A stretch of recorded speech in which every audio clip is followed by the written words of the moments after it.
Bonjour à tous. Bienvenue à ce webinaire sur les intoxications par le paracétamol où on va discuter de la prise en charge des intoxications aiguës et chroniques au paracétamol, car vous le verrez, c'est une problématique vraiment d'actualité. Donc nous accueillons aujourd'hui avec nous le docteur Adriane Sauvant, qui est pédiatre au centre hospitalier de Valence et de Sainte-Foy-les-Lyons, le docteur Fanny Lebossé, qui est praticien hospitalo-universitaire dans le service des pathologies de l'hôpital de la Croix-Rousse. Et ce webinaire est organisé avec le centre antipoison de Lyon et en partenariat avec Urgara. Donc dans un premier temps... Pardon, ça passe pas. Attendez, hop. Au programme, on va faire un rappel sur l'épidémiologie des intoxications aiguës par le paracétamol en France. Ensuite, on va rediscuter la physiopathologie de cette toxicité et quelles sont les modalités de prise en charge et notamment des protocoles de traitement. Et ensuite, on va illustrer la problématique par quelques cas cliniques. Donc, on vous demandera de bien couper vos micros, s'il vous plaît. Il y aura des temps de questions prévus, mais n'hésitez pas à mettre vos questions dans le chat au niveau de l'item conversation. Donc, pour commencer... Quand je fais pas... Je pense qu'il faut que tu échappes pour pouvoir... Je vais mettre en mode...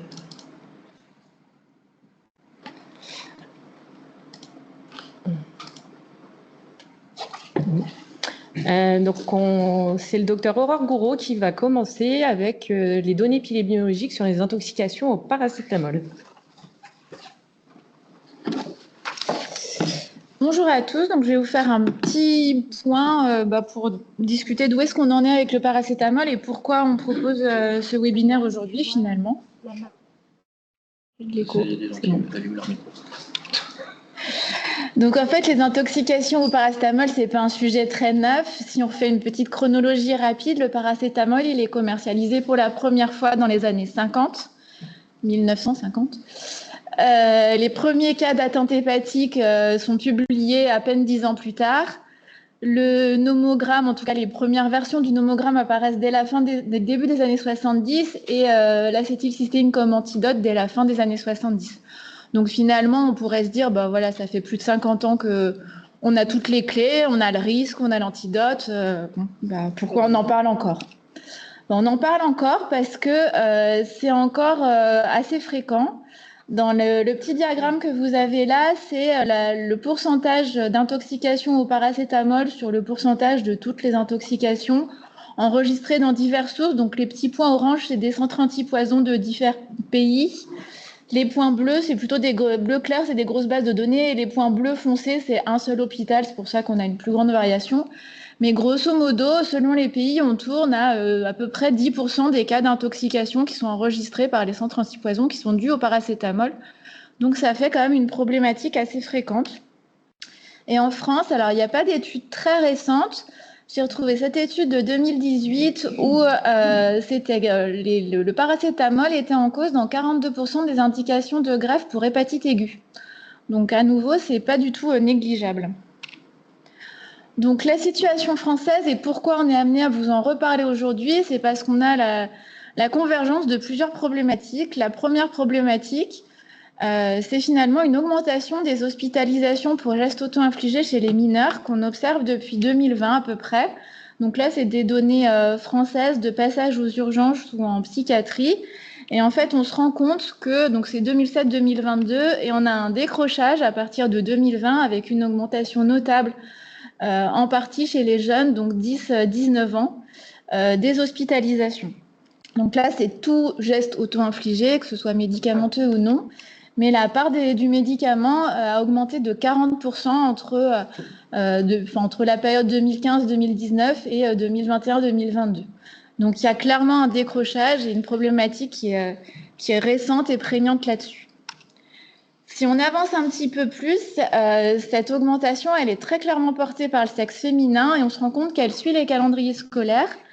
Ces petites courbes, c'est issu d'un travail qui a été fait par nos collègues du Centre Antipoison de Marseille, où ils ont regardé en fait entre 2017 et 2024 les sollicitations pour intoxication médicamenteuse qui arrivaient au centre antipoison.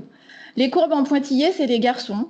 Donc, on se rend compte que ça fluctue finalement assez peu. On a une petite augmentation, en gros à peu près 20%, 30%, entre 2017 et 2024.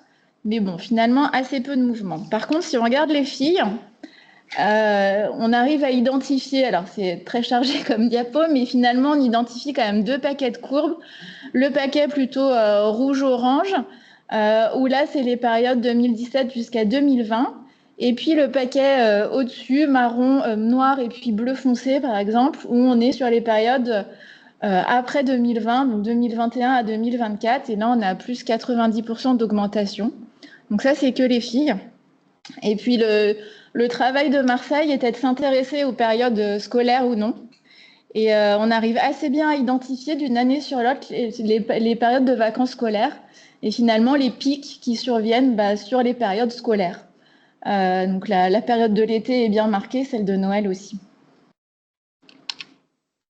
Du point de vue des CAP, en fait, le paracétamol en particulier a augmenté, la part du paracétamol a augmenté parmi les tentatives de suicide chez les mineurs. Si on prend 2019, il y avait presque 6000 appels au centre antipoison français pour des intoxications chez les mineurs.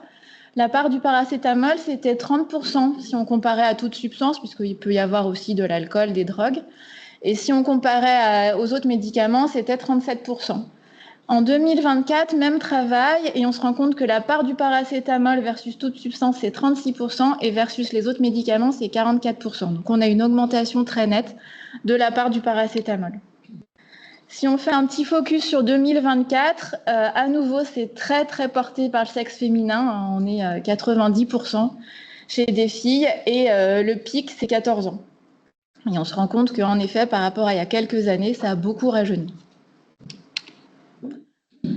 Donc, si je vous précise un petit peu les éléments sur 2024, sur les 4267 cas d'intoxication où il y avait du paracétamol, donc chez ces mineurs, il y en avait un peu plus de la moitié où le paracétamol était tout seul.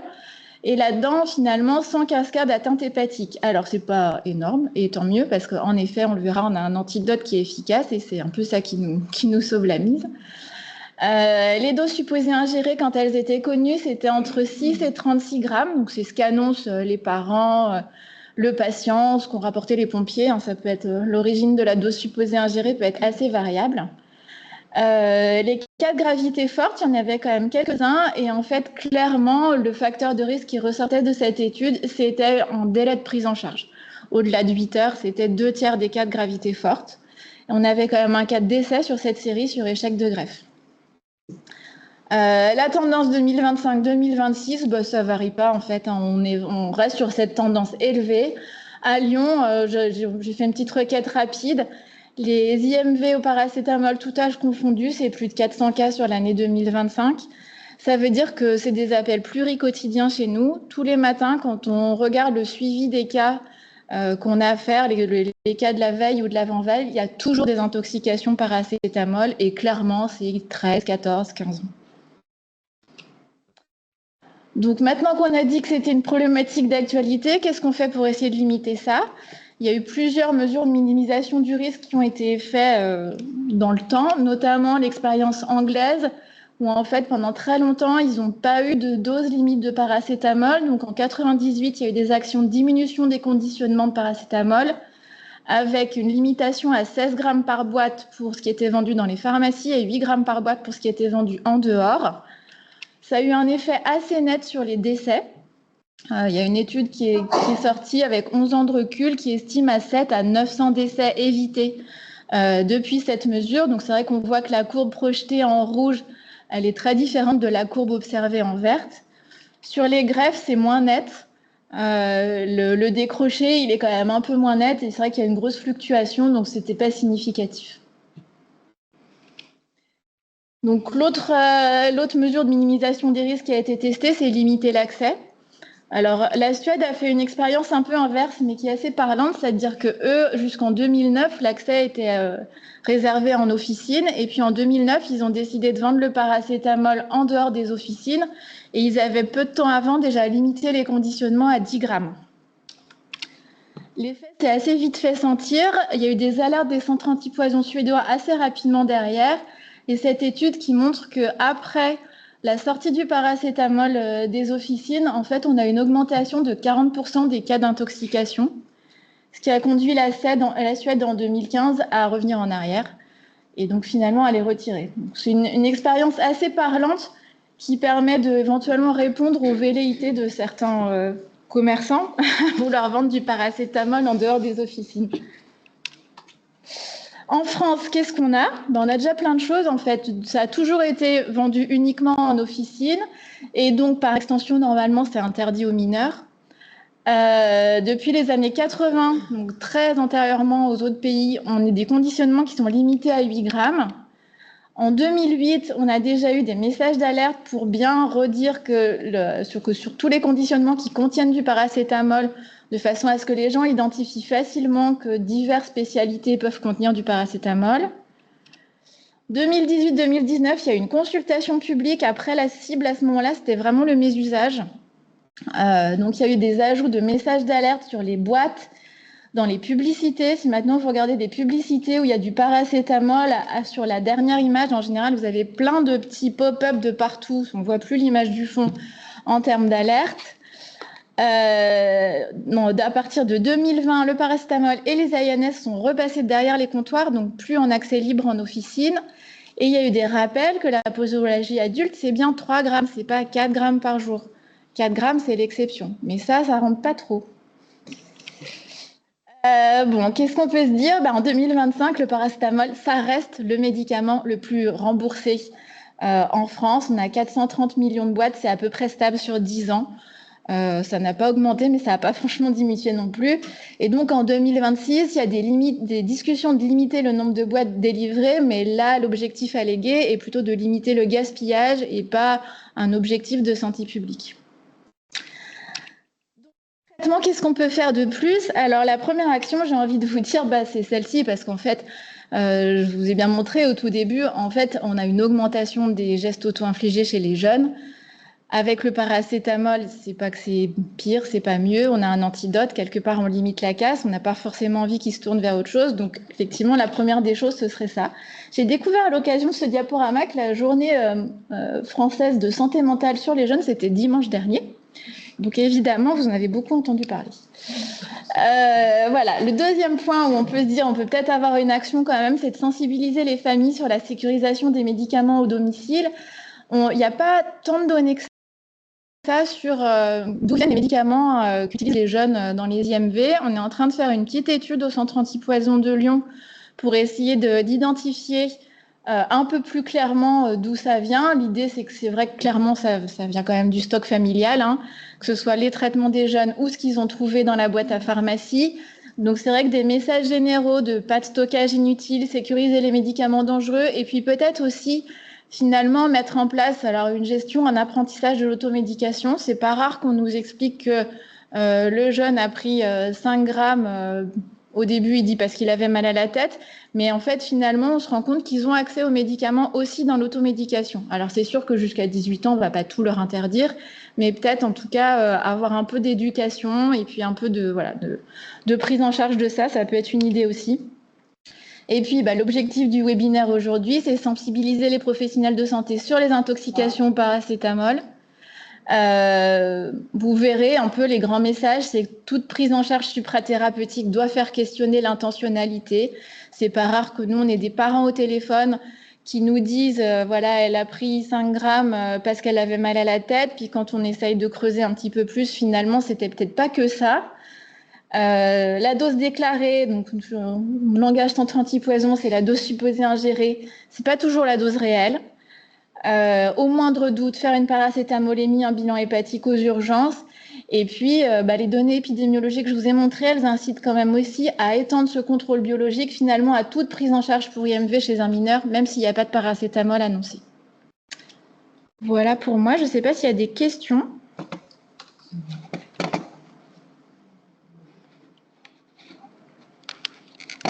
Pas de questions. Parfait. On reste dans le timing. Alors, hop.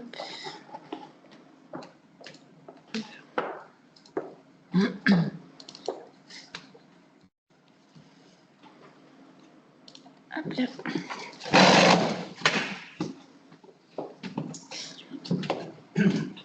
Bonjour à tous, donc moi je suis le docteur Fanny Dubossé, je vais vous parler de la physiopathologie et des facteurs de risque de la toxicité hépatique au paracétamol.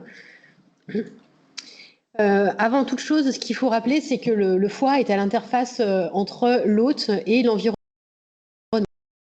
Il est vascularisé un tiers par l'artère hépatique et à 2 tiers par la veine porte, c'est-à-dire par du sang qui va drainer tout ce qui est absorbé par le tube digestif. Et donc, il est en première ligne pour le traitement des toxiques qui sont absorbés par le tube digestif. On parle toujours de premier passage hépatique, notamment pour les médicaments qui vont être absorbés par voie digestive. Donc à ce titre-là, le foie est bien sûr très concerné par la toxicité du paracétamol. On a deux types de toxicité médicamenteuse au niveau du foie, parce que c'est un organe qui est encore une fois très sensible aux toxicités médicamenteuses. Il y a la toxicité intrinsèque, qui est une toxicité qui est dose dépendante. C'est bien celle-là dont on parle aujourd'hui pour la toxicité hépatique du paracétamol. À savoir qu'il y a aussi une toxicité qui est idiosyncratique, c'est-à-dire qu'elle va être non prévisible, indépendante de la dose, elle va être rare, avec des mécanismes qui sont inconnus, et donc ça va concerner tous les autres, beaucoup d'autres médicaments, quasiment la plupart des autres médicaments. Mais pour ce qui concerne le paracétamol, on est bien sur une toxicité qui est dose dépendante. Alors pourquoi ça ? Après, donc le paracétamol est absorbé assez rapidement donc, au niveau du duodénum et ensuite donc, il va être traité par le foie, donc qui est le premier organe qu'il rencontre. Donc 90%, dans 90% des cas, le paracétamol va être traité par, donc il y a plusieurs voies métaboliques, par cette voie métabolique qui est une voie qui va créer des métabolites non toxiques. D'accord, c'est la voie du glucuronide et des sulfates métabolites. Donc ceux-là sont non toxiques et donc vont être traités ensuite par voie urinaire. Donc c'est cette voie-là qui est donc majoritaire normalement. 2% donc, des métabolites du paracétamol sont excrétés directement par voie urinaire. Donc on a 2% d'excrétion directe et puis ensuite 90% qui sont excrétés par voie urinaire après transformation en intrahépatique. Et puis la troisième voie, c'est celle qui nous pose souci pour la toxicité du paracétamol, qui fait intervenir ce cytochrome et qui concerne 5 à 9% du traitement du paracétamol par le foie. Donc après passage par ce cytochrome, donc finalement il y a la production de ce qu'on appelle les NAPKI. Je serais incapable de vous dire le nom complet et surtout de bien le prononcer. Et donc, ce métabolite-là est à très fort risque de créer une nécrose au niveau des hépatocytes, donc des cellules fonctionnelles du foie. Ce qui va encore plus favoriser la nécrose des cellules du foie, ça va être tout ce qui va favoriser la déplétion en glutathion, et ça on va y revenir, tout ce qui va favoriser le stress oxydatif cellulaire et la dysfonction mitochondriale.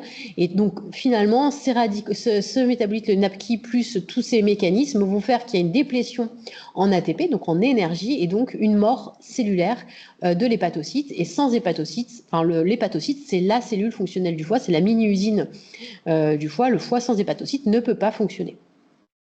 Et donc le problème, c'est que quand on dépasse les doses autorisées, il va y avoir de plus en plus de paracétamol qui va passer dans cette voie-là, et donc avec un risque de nécrose hépatocytaire. Alors, pour remédier à ça, et c'est là où intervient l'acétylcystéine, c'est que heureusement, ces NAPKI, on peut les mettre dans une autre voie qui est dépendante du glutathion. D'accord ? D'où l'idée que toute déplétion en glutathion va augmenter le risque de toxicité du paracétamol. Et donc, la N-acétylcystéine, c'est un précurseur du glutathion, et si on l'administre rapidement après l'ingestion, ça va pouvoir faire que ces NAPKI vont passer dans une autre voie qui, elle, n'est pas toxique, pour aller créer d'autres métabolites ici. Donc, en gros, on voit bien l'enjeu c'est ce qu'on disait, hein, que finalement, les cas les plus graves, ce sont ceux qui sont pris en charge plusieurs heures après l'ingestion. Plus on est tard, plus on est grave, puisque finalement, on n'a pas le temps de recharger en glutathion pour favoriser cette voie qui est dépendante du glutathion, qui permet d'éviter la toxicité des NAPKI. Et donc, vraiment, d'où l'importance d'identifier très rapidement les patients et d'administrer très précocement le N-acétylcystéine. Parce que le risque, finalement, ça va être une agression aiguë, le paracétamol, si on a cette nécrose des hépatocytes, comme je vous disais, sans hépatocytes, il n'y a pas de fonction hépatique, et donc le risque, c'est l'insuffisance hépatique aiguë. C'est-à-dire, la définition, c'est une dysfonction hépatique qui est très rapidement évolutive avec une baisse du taux de prothrombine en l'absence d'hépatopathie préexistante. Alors pourquoi juste le taux de prothrombine? Vous le savez certainement tous, mais en gros, c'est un indicateur de la coagulation qui dépend de facteurs de coagulation qui sont synthétisés par le foie. Donc quand le taux de prothrombine et a fortiori le facteur 5 diminue, c'est qu'il y a une insuffisance hépatocellulaire. On parle d'une hépatite aiguë sévère quand le TP donc est inférieur à 50%. Et d'une hépatite fulminante quand le TP est à moins de 50% et que le patient a des signes neurologiques, à savoir qu'il est encéphalopathe. Alors, je ne vous ai pas remis là, mais il y a des signes neurologiques dans l'insuffisance hépatique, puisque en fait, le foie est impliqué dans notamment le catabolisme de l'urée. Et puis, aussi, la mort cellulaire aussi va créer une inflammation. Et donc, tout ça, c'est toxique pour le cerveau. Et donc, les patients vont commencer à être très ralentis. Puis ensuite, ils peuvent tomber carrément dans somnolent, voire le coma. Et donc, en cas d'hépatite fulminante, c'est une indication claire de transplantation hépatique ou au moins de rapprochement avec un centre de transplantation hépatique. Alors, comment est-ce qu'on détermine ces indications de transplantation? Il y a 2 critères. Les critères français, c'est les critères de Clichy-Beaujon, qui se basent sur l'encéphalopathie. EPH, ça veut dire encéphalopathie grade 3-4. Et le facteur 5. Je vous ai parlé du taux de prothrombine. Le facteur 5 contribue au taux de prothrombine et c'est le seul qui est indépendant de la vitamine K. Donc, c'est vraiment celui qu'on prend comme référence lorsqu'on veut évaluer la fonction hépatique.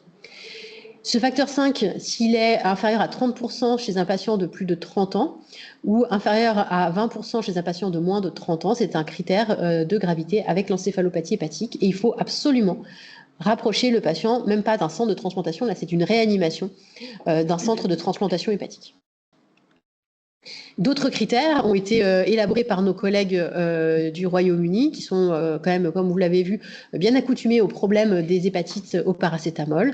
Eux, ils ont mis en place d'autres critères. Alors des critères finalement de gravité hémodynamique, avec un pH à moins de 7,3, des lactates supérieurs à 3 millimoles, et ou sinon 3 des critères suivants. Donc l'encéphalopathie grade 3-4, on retrouve la même chose. L'INR, qui est une autre façon d'exprimer le taux de prothrombine supérieur à 6,5, et puis une insuffisance rénale aiguë. Donc au choix en France, si le patient rencontre l'un ou l'autre des critères, pour nous c'est une indication d'inscription en super urgence sur liste de transplantation hépatique. Alors quels sont maintenant les facteurs de risque de toxicité hépatique sévère? Donc ça c'est une étude très intéressante qui a été menée par nos collègues lillois. Ils ont pris tous les patients qui avaient été admis pour une hépatite aiguë, donc il y en avait 623 au début. Ils ont éliminé tous ceux qui avaient une autre cause que le paracétamol pour expliquer cette hépatite aiguë. Ils ont éliminé 7 patients qui avaient déjà une cirrhose, parce qu'on a dit qu'on parlait vraiment du foie sain. Donc ça leur a fait 400 patients admis pour une hépatite sévère au paracétamol. À savoir que dans ces 400 patients, il y en avait déjà 22% qui avaient une intoxication sévère, enfin une hépatite aiguë, avec des doses thérapeutiques de paracétamol, c'est-à-dire moins de 6 grammes par jour, même si on a dit que c'était 3 grammes par jour. En gros, des doses qui ne sont pas considérées comme du vrai surdosage, comme une vraie overdose.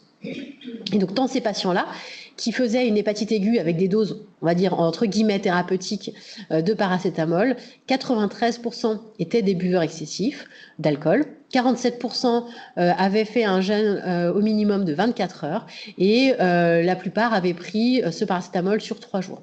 Donc on voit là encore une fois l'importance de tous ces facteurs qui vont sensibiliser le foie à la nécrose hépatocytaire.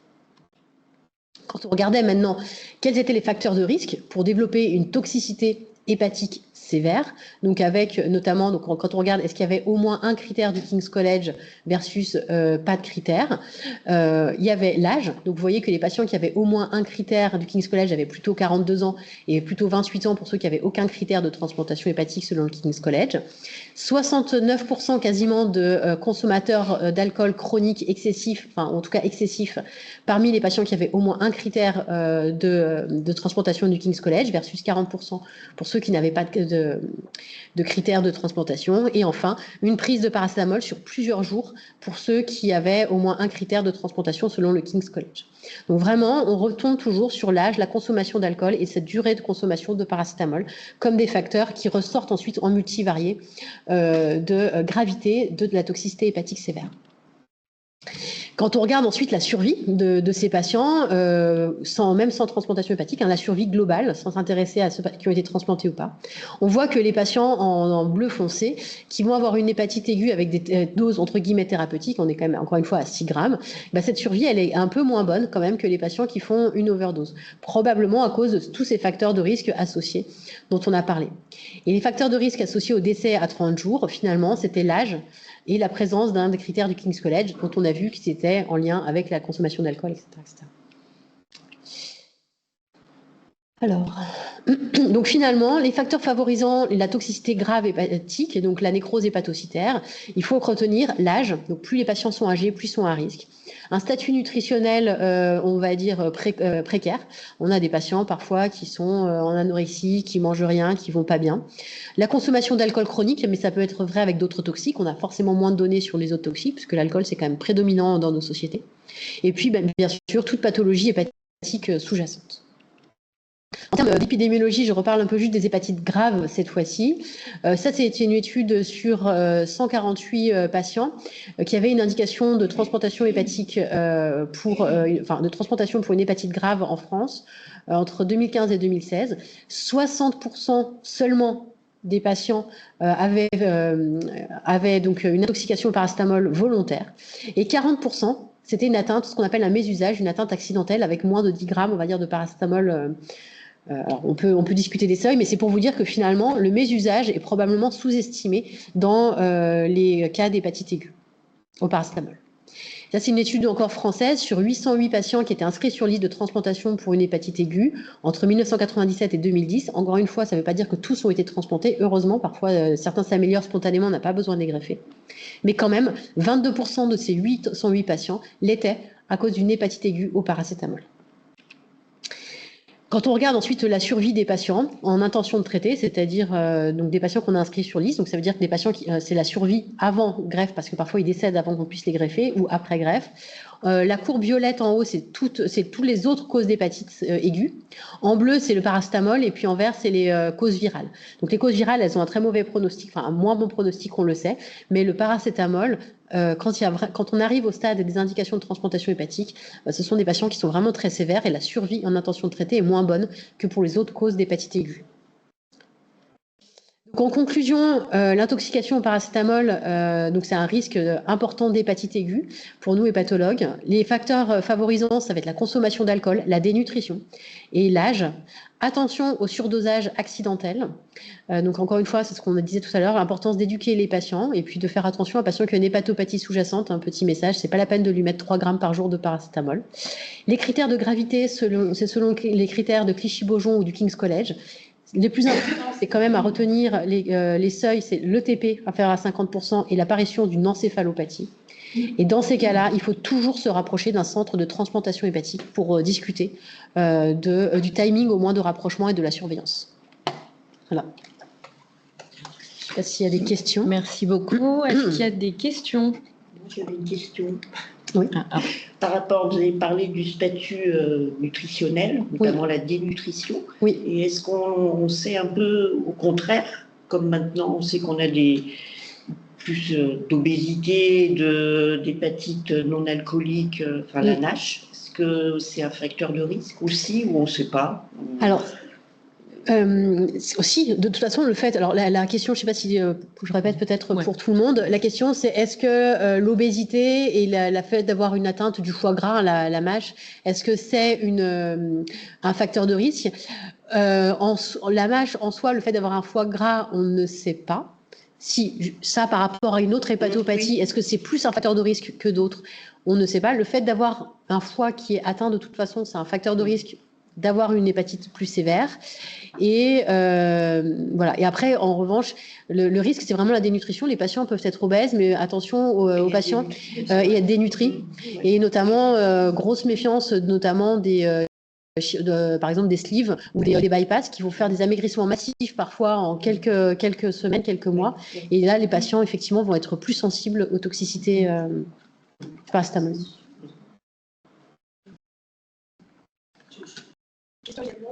Merci pour ces infos. Sur le côté mésusage, Est-ce que derrière, vous y mettez, alors moi je travaille en addictovigilance, est-ce que derrière, vous y mettez les patients qui, parfois, vont surconsommer par exemple, Codoliprane, parce qu'ils sont accros à la codéine, mais que de fait, ils se retrouvent exposés à des quantités de paracétamol, parce qu'on a l'impression que chez certains, alors ça reste du déclaratif, hein, les quantités consommées annoncées, mais finalement, il y a une tolérance hépatique assez remarquable qui a l'air de s'installer, alors qui est très fragile, ça peut basculer, voilà, mais est-ce que donc derrière, vous incluez ces patients-là en disant que c'est probablement sous-estimé Oui, probablement. Alors, on a très peu de données sur la consommation chronique de très fortes doses de paracétamol parce que forcément, c'est pas.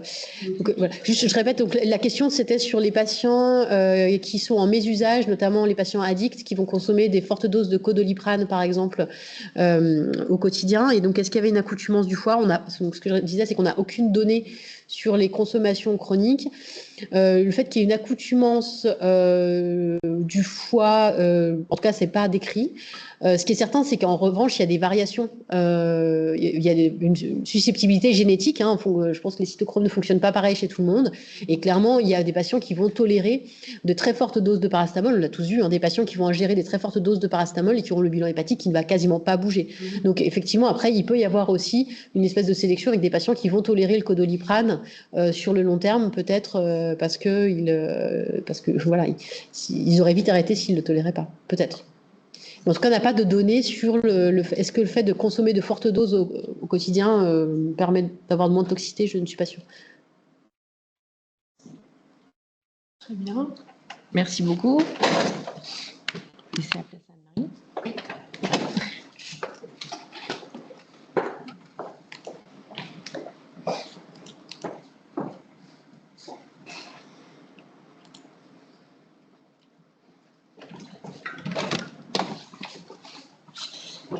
Alors, bonjour, donc je travaille également au centre antipoison de Lyon, donc je vais essayer de vous parler de ce fameux protocole N-acétylcystéine.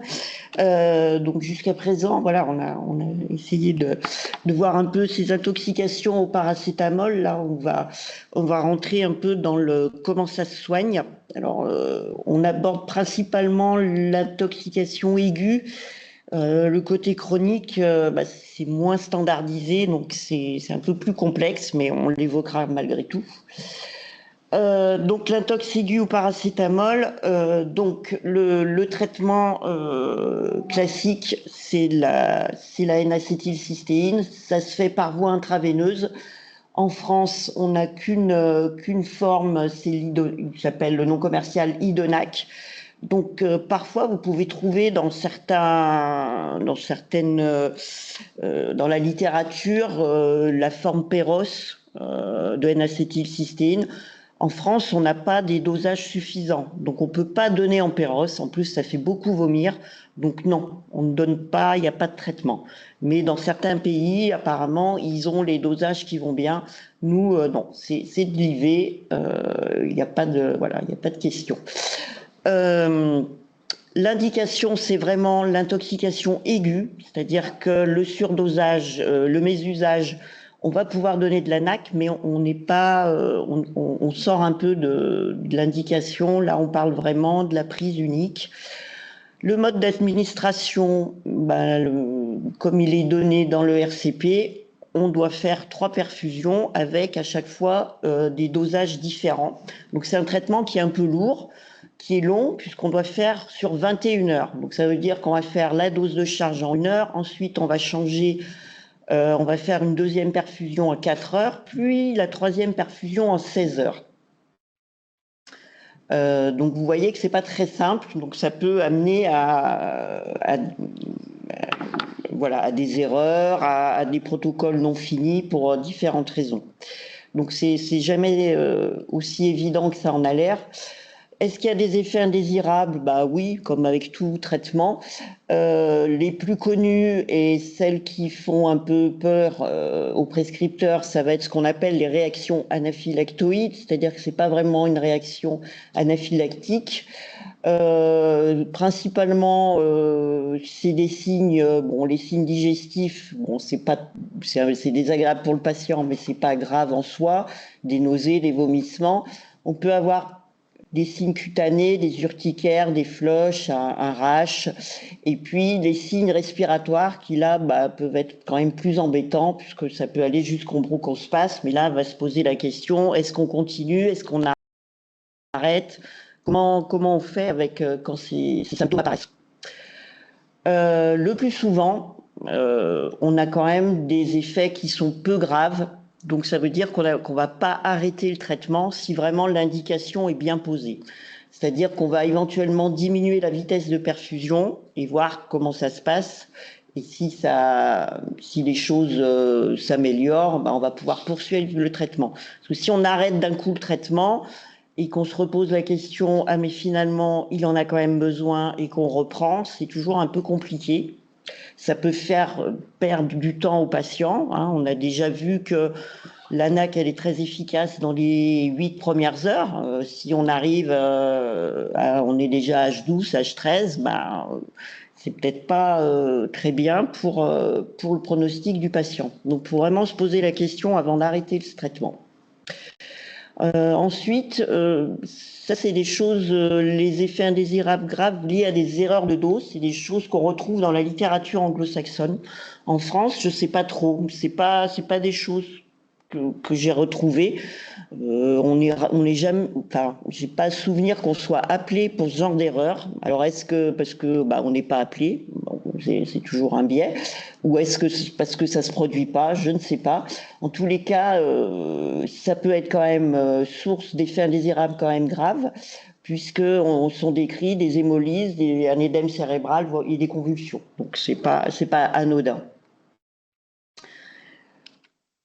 Ensuite, les recommandations actuelles, quand est-ce qu'on va être amené à préconiser, à prescrire ce traitement?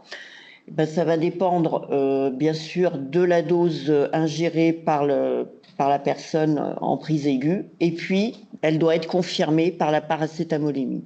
C'est vraiment des éléments très importants et interprétés avec le nomogramme de Rumack et Mathieu, qui vont interpréter la paracétamolémie en fonction du délai. Donc ça veut dire que c'est pas parce qu'on est au-delà de H8 qu'on n'a pas le droit de mettre l'ANAC. On va la mettre bien sûr, sauf qu'on sait que l'efficacité elle sera pas la même. Avant 8-10 heures, là j'ai mis jusqu'à 10 heures, bon ça dépend un peu des auteurs, mais on sait que jusqu'à 8 heures, ça c'est sûr qu'on est constamment efficace. L'efficacité elle va diminuer. C'est sûr que si on est à H20, voilà, le risque d'avoir une hépatite sévère, il sera forcément bien plus présent. Ce qui est bien classique, c'est que votre paracétamolémie sur la prise aiguë, vous pouvez l'interpréter à partir de H4 après l'ingestion. Si vous faites une paracétamolémie à H2, vous n'en ferez rien. Donc, c'est pas utile. À partir de H4, la ligne actuelle pour laquelle on va traiter, c'est la ligne pleine, donc qui correspond à H4, 150 mg litre. Il y a, je sais plus, 15-20 ans, on prenait celle au-dessus, de 200 mg litre à H4. On a baissé pour prendre en compte les facteurs de risque d'hépatopathie et puis des incertitudes par rapport à un délai. Parce qu'effectivement, dans les prises aiguës, on est souvent sous un contexte de tentative de suicide. Et parfois, savoir précisément j'ai pris à 10 heures du soir ou à minuit, c'est compliqué. Donc parfois on a cette espèce de flou qui fait que ça nous permet d'éviter de faire des erreurs par rapport au délai. La ligne du dessous qui a 100 mg litre, on va dire que c'est celle qu'on va utiliser quand vraiment les gens ont des facteurs de risque, comme ça a déjà été évoqué dans la présentation précédente, les hépatopathies, les gens qui sont très dénutris, qui ont vraiment de l'alcoolisme chronique marqué, on va encore prendre un facteur de protection supplémentaire. Donc ça, c'est des éléments très importants. On est sur la prise aiguë. On n'est pas sur la rage de dents qui a pris pendant 24 heures 8 grammes de paracétamol, mais étalé, ou pendant 2-3 jours du paracétamol en étalé. On ne peut pas se servir du nomogramme dans ces cas-là. Je vais en reparler. Ça ne veut pas dire qu'on ne va pas utiliser l'ANAC.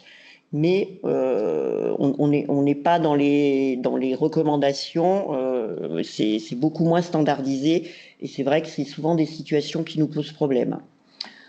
Donc j'ai essayé de vous faire une petite synthèse. Donc là à gauche c'est la prise unique dans un délai connu et de moins de 24 heures. Donc c'est un peu ce que je vous ai dit. Est-ce que la paracétamolémie elle est dans la zone hépatotoxique ou pas? Si elle l'est, ben, on met l'ANAC, on fait les 21 heures de traitement. Et par contre, c'est toujours quelque chose pour lequel on est quand même régulièrement appelé et qui nous a semblé important de rappeler, c'est comment on arrête l'ANAC, à quel moment. On sait que le protocole, c'est 21 heures. Donc, qu'est-ce que je fais quand j'arrive à la fin de mon protocole? J'arrête tout, je me dis super, j'ai bien soigné mon patient, c'est nickel, il va pouvoir soit rentrer chez lui, soit être pris en charge pour l'aspect psychiatrique. Sans me poser de questions, ou est-ce que je contrôle avant d'arrêter? Ben oui, on contrôle avant d'arrêter.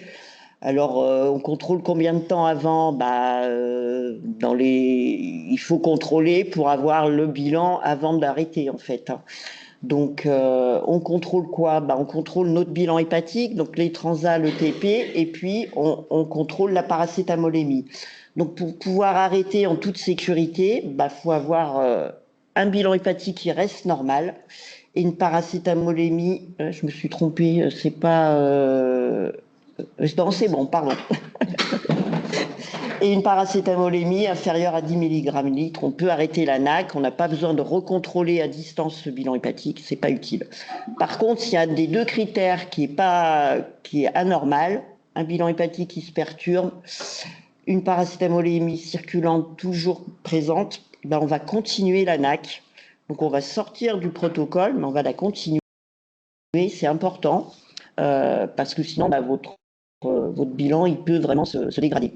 C'est vrai d'autant plus qu'on est sur une prise en charge un peu tardive, c'est-à-dire que si votre patient vous l'avez pris en charge, c'était déjà H12, H14, vous savez que vous êtes quand même plus à risque d'être sur un risque hépatique. Donc bien retenir cet aspect, pas hésiter à appeler le centre antipoison pour discuter des cas quand on est un peu hors des clous. Parce qu'effectivement, on a l'impression que l'intoxication au paracétamol, elle est simple, parce qu'il y a un protocole, parce que voilà, il y a des recommandations de bonne pratique, et on voit qu'il y a plein de situations où on est un peu juste à côté, et on se pose plein de questions. Même nous, voilà. Pourtant, on en voit tous les jours, des fois on est un peu embêté. Donc c'est pour vous dire qu'il n'y a pas de honte à se poser les questions, au contraire, et que des fois c'est bien de réfléchir sur un dossier, surtout qu'aux urgences, voilà, les médecins ils gèrent plusieurs dossiers en même temps, et que voilà, des fois on n'a pas le temps de se poser 5 minutes pour se poser les bonnes questions. Les crises multiples, comme je vous ai déjà un peu évoqué, on ne peut pas interpréter la paracétamolémie avec le nomogramme. Donc, comment on fait? Effectivement, alors on a un peu des aides. Si le patient il arrive, déjà il faut se poser la question, est-ce que ce patient il va être à risque parce qu'il a pris une dose suprathérapeutique pendant plusieurs jours? Déjà, est-ce qu'il est symptomatique? Parce que déjà, si vous avez quelqu'un qui vomit, qui a mal au ventre, c'est un peu des signaux d'alerte. Pour lui faire un bilan hépatique et une paracétamolémie. Alors, des fois, quand les gens sont en ville et qu'on peut avoir un bilan hépatique rapidement en journée, on peut se dire, on attend le bilan hépatique, s'il est perturbé, on l'envoie à l'hôpital. Quand on est hors heure ouvrable, on va être vraiment plutôt orienter rapidement le patient vers les urgences et pouvoir proposer l'ANAC, toujours avec le même protocole, et une surveillance biologique. On va recontrôler dans les 12 heures. Et puis, pareil, on va arrêter l'ANAC quand on a une amélioration de ce bilan hépatique. Donc, ces prises multiples, on voit bien que c'est elles qui nous posent souvent problème, même si c'est pas forcément des doses majeures. Ça peut être 5-6 grammes pendant 4-5 jours, peuvent entraîner effectivement une hépatite aiguë au paracétamol. Depuis plusieurs années, vous avez peut-être vu passer des choses sur ce protocole NAC en 3 perfusions, qui est quand même assez lourd à gérer au niveau hospitalier. Donc, il y a dans la littérature, on a de plus en plus des auteurs, notamment des auteurs anglo-saxons, qui se sont posés des questions sur ce protocole et puis qui ont essayé de voir si on pouvait effectivement faire un peu autrement. Donc il y a eu voilà, différents travaux, différentes propositions de schémas sur la posologie de NACS, la durée de perfusion. Et donc on peut, dans des synthèses, on retrouve qu'il y a eu plus de 15 protocoles différents qui ont été publiés. Donc avec tout ça, qu'est-ce qu'on en fait? Et on a vu apparaître effectivement des nouveaux protocoles. Donc en anglais, c'est les 2 bags. Pour nous, c'est en deux perfusions, on va dire. Notamment proposés par le Royaume-Uni et l'Australie. Alors leur but, ils sont très louables, hein, c'est simplifier l'administration sans diminuer l'efficacité, bien sûr, améliorer la tolérance du traitement, et puis éventuellement diminuer la durée totale de ce traitement et éventuellement le coût de la prise en charge. Alors, les deux protocoles finalement qui semblent le plus fréquemment proposés, donc on a un peu extrait le protocole australien et le protocole du Royaume-Uni. Donc l'australien, lui, en fait, on va dire, ils ont fusionné les 2 premières doses. Donc la dose de charge à 150 mg par kilo et la dose sur 4 heures, ils ont tout mis en 4 heures et donc ils ont associé et donc ils font 200 mg kilo en 4 heures et la deuxième perfusion en 16 heures, ils ne changent pas. Donc ce qui fait qu'ils ont la dose totale qui est bien de 300 mg kilo, c'est ce qui est fait avec le protocole 3 perfusions, en 20 heures au lieu de 21 heures et 2 perfusions. Donc on se dit que c'est quand même plus simple. La durée n'est pas vraiment diminuée, mais pour la pratique, ça semble quand même simplifié. Le Royaume-Uni, eux, ils sont encore plus radicaux puisqu'ils font tout en 12 heures. Donc eux, ils partent sur une première perfusion en 2 heures de 100 mg kilo. Et puis la deuxième perfusion en 10 heures de 200 mg kilo. Donc ils réduisent vraiment la durée de perfusion.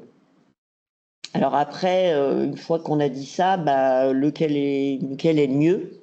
Donc il y a des gens qui ont regardé un peu tout ça et qui ont fait une méta-analyse qui regroupait, je crois, plus de 12 études pour essayer, alors ça s'intéressait principalement à l'efficacité.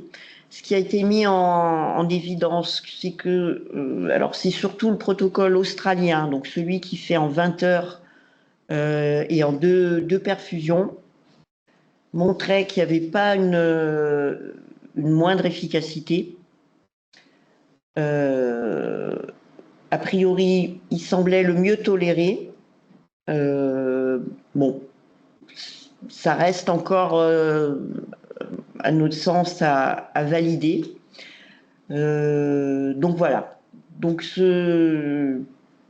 ces protocoles 2 bags, effectivement, ça peut avoir un intérêt. Pour l'instant, qu'est-ce qu'on propose en France? On n'a pas encore de recommandations bien précises qui statuent sur ces 2 perfusions. Il y a parfois certains centres ou certains services qui vont l'utiliser. Donc on est encore un peu en attente d'un consensus qui serait européen. Donc les sociétés de toxicologie clinique européenne travaillent dessus pour aboutir à un consensus. Donc on est en attente, donc ils sont en train d'analyser effectivement toutes les études qui ont été faites pour voir quel protocole NAC on veut. On sent bien qu'a priori on va évoluer vers le 2 bags, j'imagine, qui semble intéressant. Déjà il a la même efficacité, donc c'est quand même. Mais est-ce qu'on va jusqu'à diminuer le temps de perfusion? Ça, j'avoue que je ne pourrais pas vous répondre là aujourd'hui ce que je serais tentée de faire. On reste un peu en attente de ce qui est possible et de ce qui sera le mieux pour les patients. Par ailleurs, on a regardé un petit peu, est-ce qu'il y avait, parce que l'ANAC, on voit que ça marche très bien, mais on voit que ça marche très bien quand c'est administré très tôt. On sait bien que les patients, ils n'arrivent pas forcément dans les 10 premières heures post-ingestion. Surtout que le paracétamol, avant qu'il parle cliniquement, avant que vous ayez vraiment une hépatite qui fait que vous êtes vraiment pas bien, des fois, ils arrivent 24 heures après. Hein. C'est pas rare. Et c'est là où on sait que le risque de faire une hépatite grave, il est le plus important. Donc, il y a des gens qui se sont penchés sur des traitements adjuvants, c'est-à-dire que dans les deux traitements dont on va parler, forcément, les gens, ils ont la NAC, ils ont tous les traitements symptomatiques nécessaires. Donc, il y a des gens qui ont travaillé sur le fomépizole. Alors, le fomépizole, c'est un antidote qui est connu en toxicologie dans l'indication des intoxications aux alcools toxiques, c'est-à-dire éthylène glycol et méthanol. Alors, dans ce cadre-là, il joue sur l'ADH,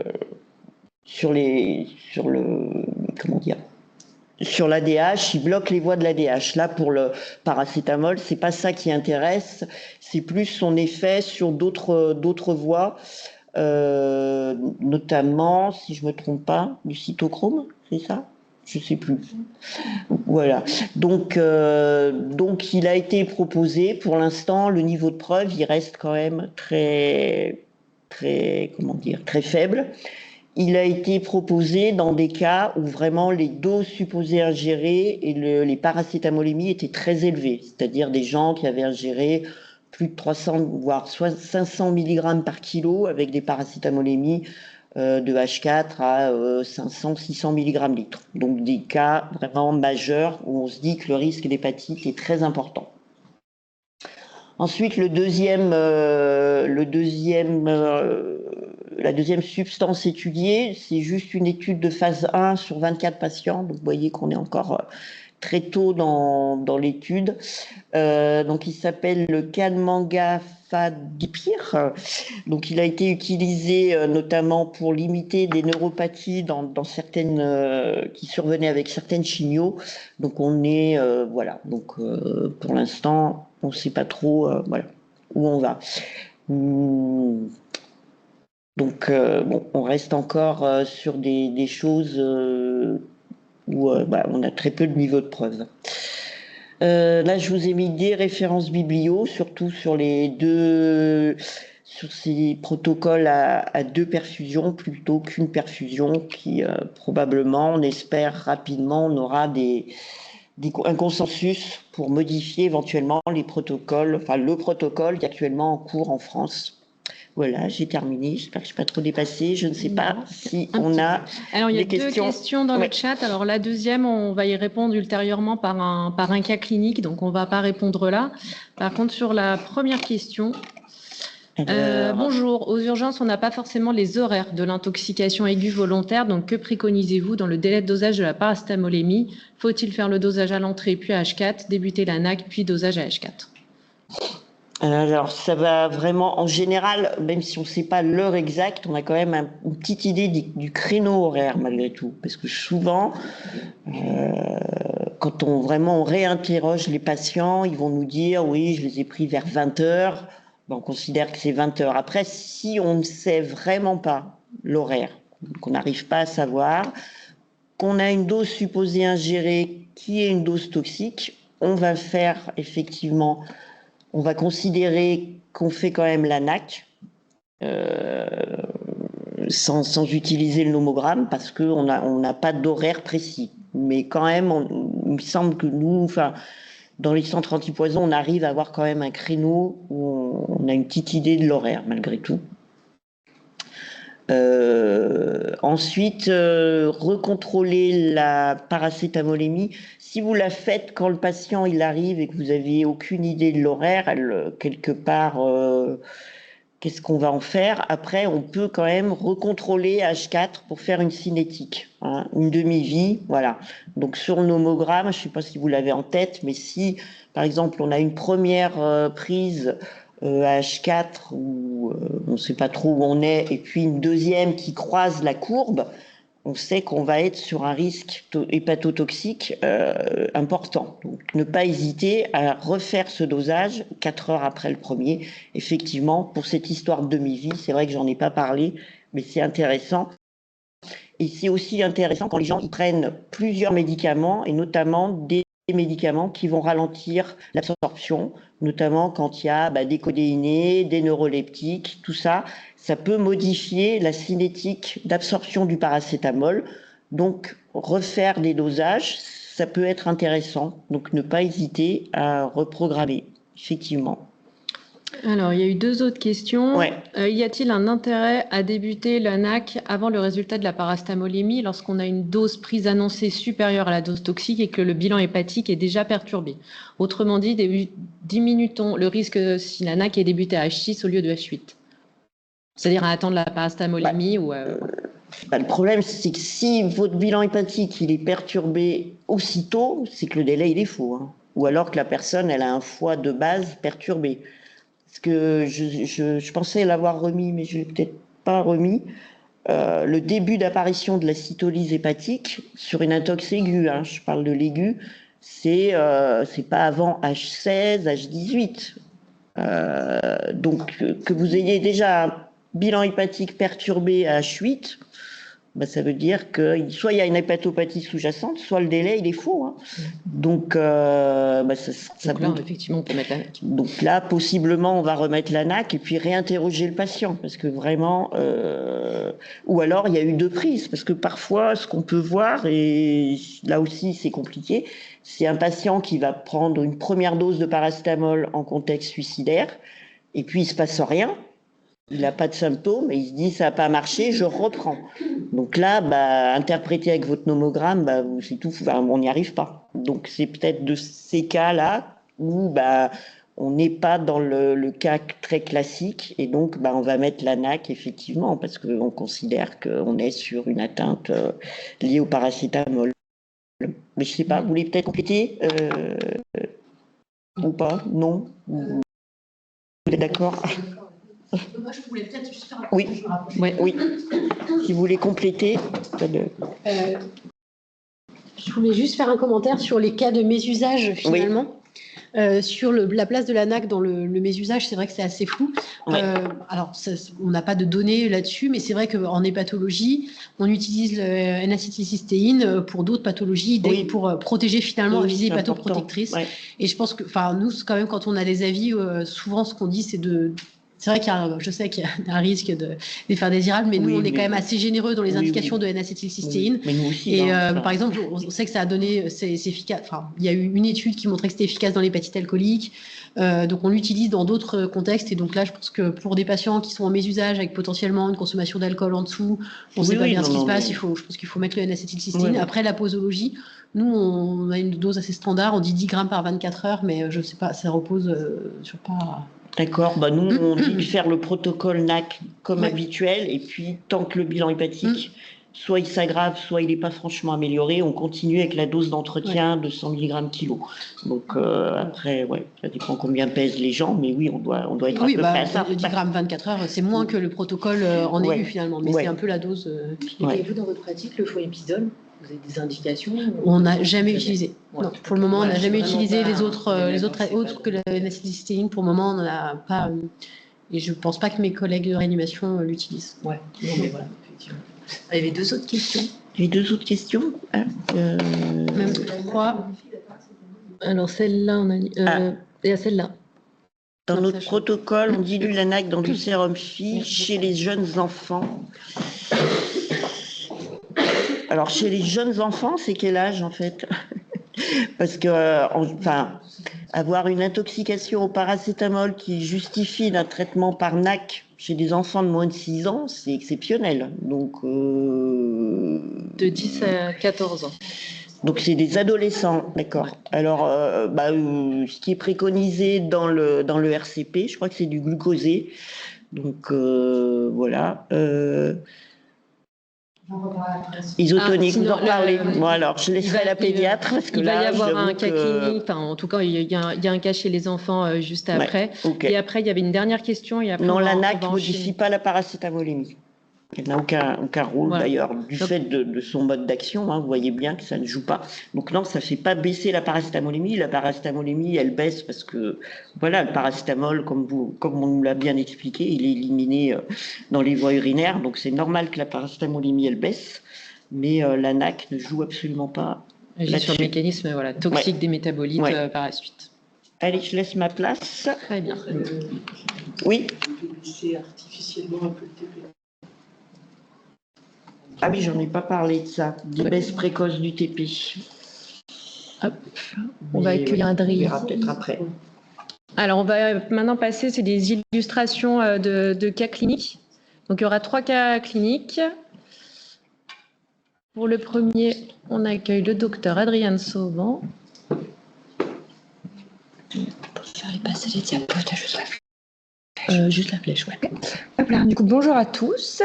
Moi, effectivement, je vais vous lancer dans le vif du sujet et vraiment dans la vraie vie, la réalité, parce qu'effectivement, on commence avec une grande de 15 ans qui se présente aux urgences à 22h et c'est toujours un vendredi soir pour céphalée, nausées, vomissements, 3 fois à la maison et ses parents l'emmènent parce qu'ils sont extrêmement inquiets qu'elle ait une gastro. C'est une jeune qui a un poids classique à 53 kg, 1m70, une tension qui est bonne, une fréquence cardiaque qui est parfaite, un EVA à 5, et puis l'IAO, qui est l'infirmière d'accueil d'orientation, fait très bien son travail, lui dit est-ce que tu as pris des médicaments? Et là, elle en a bien pris, et elle n'a pas pris qu'un petit peu, parce que c'est une jeune fille qui a pris 2 comprimés de 1 gramme à 15h, 16h30, 18h, 20h, soit 8 grammes en quelques heures. C'est la vraie vie. Parce qu'elle avait extrêmement mal à la tête. On évacue les parents, on dit voilà, est-ce qu'il y a un risque suicidaire, est-ce que tu as des idées noires, on a bien fait notre recherche.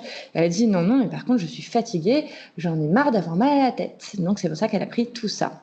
Donc c'est une jeune fille qui est effectivement migraineuse, qui est suivie par son médecin traitant, qui est traitée pour ses migraines par paracétamol. Je ne ferai pas de commentaires sur ce sujet, c'est pas du tout adapté, mais voilà, c'est pas le sujet du jour. Il n'y a pas d'allergie, les vaccins sont à jour. Effectivement, sur son examen médical, on a d'autres facteurs de gravité. C'est une jeune fille qui a pratiquement pas mangé depuis 24 heures à cause des maux de tête et des nausées. Et en fait, elle prend régulièrement du Doliprane.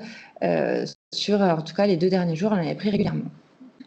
Elle a des crises de migraine, bien évidemment, 1 à 2 fois par semaine, où elle prend du Doliprane. Et là, aujourd'hui, en fait, elle s'est trompée parce que c'était des nouveaux comprimés. C'était pas des 500, c'était des 1 gramme, d'où l'inquiétude de tout le monde. En urgence, elle a déjà des nausées, elle a déjà des vomissements.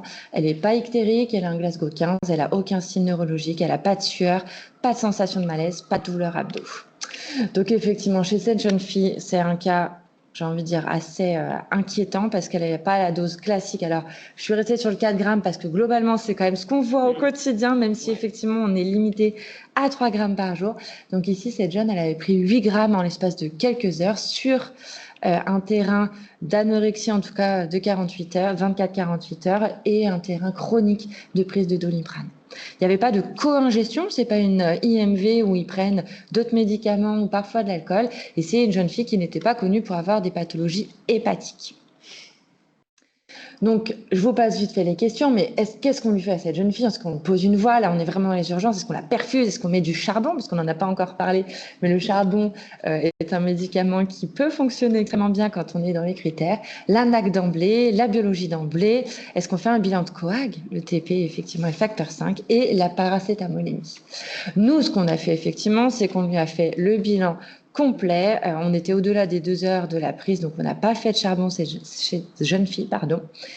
Et effectivement, le bilan hépatique était déjà un petit peu perturbé, donc on se dit qu'effectivement, il y a vraiment le terrain chronique qui a joué là-dessus. Et à ce moment-là, le bilan coag, TP, TCA, facteur 5 sont tous normaux et la paracétamolémie à H18 on est à 194. Mais encore une fois, le H18, il est très approximatif parce qu'on ne rentre pas dans un nomogramme classique. Donc, on appelle le centre antipoison, on les informe et on hospitalise cette jeune fille pour suivre le NAC qu'on avait commencé d'emblée parce qu'on savait qu'on était déjà à dose toxique. Je vous l'ai ressorti. Moi, j'ai peut-être une autre version avec le risque d'hépatotoxicité, l'absence de risque et cette zone un petit peu floue entre les deux. Je passe rapidement, on vous l'a déjà montré plusieurs fois. Le NAC, donc effectivement, là, il n'y a pas de consensus, on n'a pas un cas simple, on se dit « Oh, c'est facile, on est H4, je vais lui faire son bilan ». Là, on est sur une dose cumulée sur plusieurs heures et sur plusieurs journées. Et là, ce qui nous a vraiment posé l'indication rapide, c'est la dose toxique, la dose cumulée, les signes digestifs avec les nausées et les vomissements, pour rappel. On a fait le travail d'Urjara, qui est un réseau d'urgence régional, donc Auvergne-Rhône-Alpes, a travaillé sur un protocole qui reprend effectivement les dilutions dont on a déjà parlé avec nous, les 3 perfusions. La fiche du médicament Idonac ou acétylcystéine, c'est celle-ci, toujours sous le même format pour ceux qui font des urgences ou qui sont en cabinet. En tout cas, on peut trouver ça facilement où effectivement, il y a la solution, la dilution et la vitesse de perfusion. C'est des fiches qui sont assez pratiques et qui sont quand même très synthétiques, donc très intéressantes quand on travaille aux urgences ou qu'on fait du SMUR. Les effets secondaires, on les remet ici. Et effectivement, cette jeune fille, au bout d'un moment, nous dit oh, « ça me gratte et je commence à gonfler », les parents qui sonnent et tout le monde s'alerte parce qu'effectivement, le NAC, on le sait, ça donne des signes anaphylactoïdes. Et effectivement, ça représente à peu près 8% des perfusions, beaucoup de signes cutanés. Respiratoire, hypotension, c'est assez rare, c'est 2%. Et effectivement, en pédiatrie, on tombe encore en dessous, en tout cas sur ce que j'ai trouvé, 3 à 4%. En réalité, je vous assure qu'on a l'impression que c'est beaucoup plus que ça. Donc ça, c'est la littérature. Dans les faits, on a l'impression que c'est au moins 1 sur 2. Donc voilà, très très loin de tout ça. Les facteurs favorisants, c'est comme d'habitude le terrain atopique et un taux faible de paracétamol est également décrit dans la littérature. Les traitements, c'est les antihistaminiques et effectivement, s'il y a d'autres signes, notamment respiratoires, on peut aller sur d'autres traitements en fonction. Cette jeune fille, pour finir notre histoire, on avait fait un contrôle biologique qui devait être ça devait être à H8.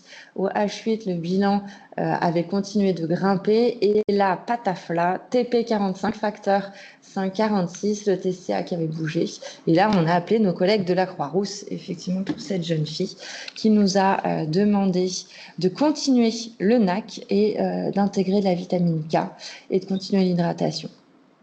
On a complété, ça c'est vraiment pour la prise en charge, on a complété le bilan hépatique pour voir s'il n'y a pas quand même autre chose pour cette jeune fille, une écho abdominale et de continuer la surveillance du bilan hépatique. Bon, pour la suite de l'histoire, elle a effectivement majoré sa cytolyse jusqu'à J4, donc on est vraiment arrivé à ce moment-là au pic et c'est redescendu doucement mais sûrement où cette jeune fille a eu une surveillance de son bilan hépatique 1 fois par semaine jusqu'à la normalisation de son bilan. Donc ça a été extrêmement long, ça a pris 1 mois et demi pour revenir à la norme, donc elle est quand même pas passée loin du rapprochement à Lyon. On était en lien, en tout cas avec Croix-Rousse très régulièrement, elle n'a pas été transférée, mais ça a été quand même limite.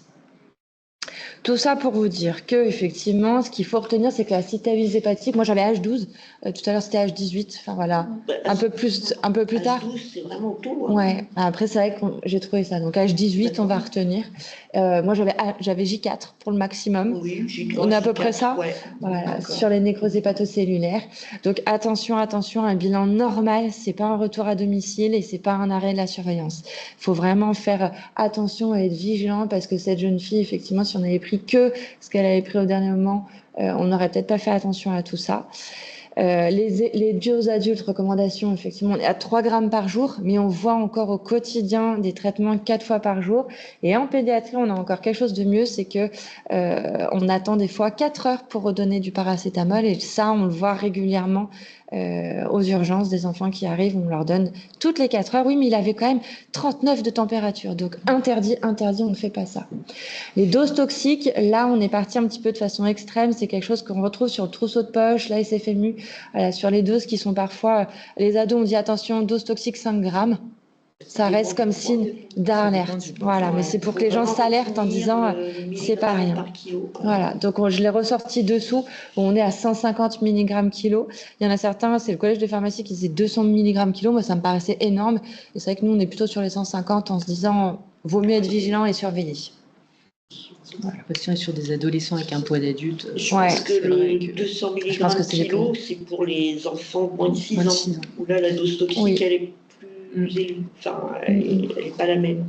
Donc, c'est peut-être ça, la différence. Il y a une dernière chose où moi je voulais vous alerter, c'est effectivement, je l'ai découvert il y a pas si longtemps, il y a quand même quelques années, parce que le temps passe vite, qu'un flacon de Doliprane entier, pour pas citer de marque, pardon, de paracétamol en sirop, c'est l'équivalent de 2 grammes 4, et on m'avait expliqué qu'un enfant de à peu près 16 kilos, en tout cas de plus de 16 kilos, qui a environ un peu plus de 4 ans, s'il buvait toute la bouteille, il serait en dose infratoxique. Oui. Voilà, donc je me suis dit, c'est quand même bien fait. Attention, nos enfants... Voilà. Ah oui, il y a un gros gain, donc c'est plutôt bien fait. Attention, attention, parce que nos enfants sont de plus en plus intelligents ou doués, et effectivement, les bouchons de sécurité, dites aux parents qu'il ne faut pas les casser, qu'il faut bien les fermer, et attention, vigilance, nous, on le voit de plus en plus en pédiatrie, les liquids.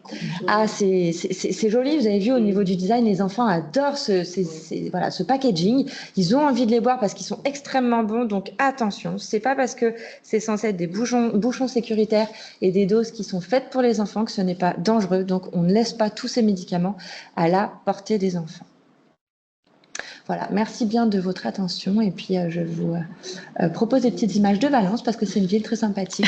Voilà, ça change et un de peu lieu. de soleil, voilà. Ben, merci beaucoup. Alors, il y avait une question. Dans ce cas clinique pédiatrique, est-ce possible de faire la vitamine K d'emblée si le bilan hépatique est perturbé à l'entrée? Oui, Ouais. non, La vitamine K, elle n'a aucun intérêt, c'est juste s'il y a juste un déficit en vitamine K, enfin un facteur 5 qui est baissé et Oui, un qui est baissé avec un facteur 5 qui est normal. Mais sinon, ça n'a aucun intérêt de faire la vitamine K. oui, effectivement, la vitamine K répond à certaines indications selon le bilan de coagulation. Donc non, il n'y a pas de lien direct. Voilà, c'est sur la coag. La vitamine K, c'est vraiment si on soupçonne un déficit en vitamine K. Ouais. Donc un facteur 5 normal et un TP diminué. Un facteur 5 normal et un TP diminué, ouais. Ok, parfait. Intervertir. Ouais. Je reste à côté comme ça. Oui, super, merci.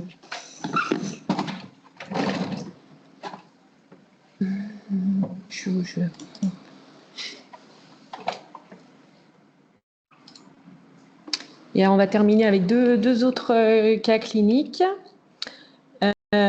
Alors, on fait beaucoup dans le jeune. Hein, voilà, on n'a pas de cas adultes, mais en même temps, on a très majoritairement des... Mais pourtant, on a quand même des intoxications aiguës au quotidien chez l'adulte, mais clairement, depuis quelques années, malheureusement, c'est l'adolescent qui a pris le pas. Donc là, c'est un cas chez une patiente de 16 ans qui fait 65 kilos. On n'avait pas la taille dans le dossier. Pas d'antécédents médicaux particuliers. On sait juste qu'elle a une consommation occasionnelle de toxiques par alcool et cannabis. Le contexte, c'est qu'elle est admise aux urgences pour des douleurs abdominales et des vomissements répétés. Elle rapporte avoir fait une intoxication médicamenteuse volontaire avec 8 grammes de paracétamol et 6 comprimés de fluoroglucinol, le Spasfon, avec un délai annoncé de H+10. Donc on est sur une dose supposée ingérée paracétamol de 123 mg kg, c'est-à-dire inférieure à une dose toxique. Au niveau de l'évaluation clinique aux urgences, elle n'a pas d'anomalie particulière à apporter. La question de l'urgentiste au centre antipoison, c'était devant une dose supposée ingérée infratoxique, est-ce que je fais la paracétamolémie? On leur a répondu effectivement, contrôler la paracétamolémie, surtout qu'on est sur une patiente qui est symptomatique, le bilan hépatique et le bilan de coagulation. Les résultats d'analyse tombent. Cette jeune fille, elle a une paracétamolémie supposée à H10 de 59,3 mg/kg, donc elle est en zone toxique. Et elle avait des azates à 71, des alates à 103, donc voilà, un bilan hépatique perturbé et un TP à 54%. Donc là, il y avait une indication à traiter par l'ANAC selon le nomogramme, mais on voit que le bilan hépatique qui est annoncé à H10 est déjà perturbé. Or, comme on en a discuté, la cytolyse est censée arriver plus tard. Donc là, ça fait poser des questions. Est-ce que le délai d'ingestion rapporté de H10 est-il juste? Y a-t-il eu des prises répétées ou chroniques chez cette jeune fille qui est sur une idéation suicidaire, auquel cas le nomogramme est inapplicable. Donc là, la prise en charge médicale, c'était l'instauration de NAC très rapidement, donc estimée en fait à H12. Au niveau de sa prise en charge médicale et de l'évolution, donc elle a eu ses 2 premières phases de perfusion aux urgences, puis elle a été transférée en service de réanimation du CHU pour son 3e bolus de NAC réalisé. Malheureusement, cette jeune fille, elle a une dégradation rapide de la fonction hépatique avec une défaillance hépatique sévère à J+2, avec un pic de cytolyse des azats à 10 000 et des azats à 9 000, et un trouble majeur de la synthèse hépatique où le TP est devenu indosable, un facteur 5 à 5%. Elle avait des signes effectivement d'encéphalo-hépatique des J+2 avec une somnolence importante, une confusion et absence de flapping, mais en tout cas, voilà, les signes d'encéphalopathie étaient là. Au niveau de la bio, c'était perturbé. Elle a eu secondairement une dégradation hémodynamique avec remplissage et un support d'amine. Et elle a présenté une insuffisance rénale aiguë avec une nécessité d'épuration. Elle a été inscrite sur la liste de greffe en super urgence. Il a donc été maintenu l'ANAC sur des doses très, très importantes annoncées au déparastamolémie effectivement élevée. On est sur du 600 mg kg jour. Alors, ce n'est pas sur les hospices. Je précise que le centre antipoison fait toute la région Auvergne-Rhône-Alpes, donc on peut être sollicité par pas mal d'autres hôpitaux. Donc ils ont maintenu l'ANAC et là ils ont fait 2 injections de fomépizole. Ils ont fait un bilan étiologique complet à la recherche d'une cause d'hépatite aiguë ou chronique pour expliquer la gravité du tableau. Il n'y avait pas d'hépatopathie sous-jacente qui est ressortie. Et cette jeune fille, elle a été greffée à J+6. Je ne vais pas rentrer dans les détails de son hospitalisation, ce n'est pas le sujet. Et par chance, elle a évolué favorablement après sa greffe. Donc les points d'intérêt de ce cas, c'est qu'une dose supposée ingérée ne reflète pas forcément la réalité. Là, en l'occurrence, chez cette jeune fille, est-ce que c'était la dose réelle? Est-ce qu'elle avait pris des prises répétées? L'heure de prise annoncée semble très douteux, vu la cytolyse qui avait déjà agi à H+10. Donc, et puis attention du coup aux critères d'applicabilité du nomogramme. Il faut savoir sortir du cadre et s'adapter. Clairement, chaque cas, nous on le voit au quotidien, chaque cas de paracétamol est très différent. Donc, à solliciter un avis, surtout quand il y a des choses surprenantes. Et donc à retenir, en cas d'intoxication volontaire au paracétamol, ne pas se référer uniquement à la DSI, mais donc bien contrôler la parastamolémie, le bilan hépatique et ce à la clinique.